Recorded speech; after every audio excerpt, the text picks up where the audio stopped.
Last গভর্নমেন্টের সময়ে যেখানে পাথর থেকে বছরে 60 থেকে 80 কোটি টাকা রেভিনিউ আসতো, সেখানে 11 মে থেকে 11 জুন এই এক মাসে আমরা 83 crore রুপিস ফ্রম স্টোন ওই একটা জায়গায় একটা জেলা থেকে আমরা পেয়েছি, যেটা এখন 100 crore কাছাকাছি চলে গেছে। এবং আমি সব জায়গায় বলছিলাম 100 কোটি গভর্নমেন্টের ঘরে জমা হতো, 1100 কোটি টাকা সাইফোন হতো, বেরিয়ে যেত।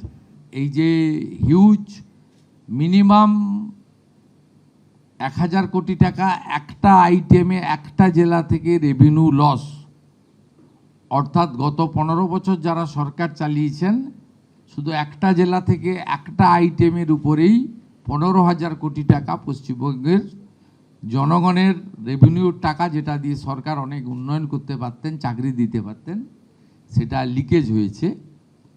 তাই মূল যে লাভার্থী, মেন যে বেনিফিশিয়ারি, তাকেও আমরা খুঁজে বের করার জন্য যা যা করার, যতদূর যাওয়ার আমরা যাব।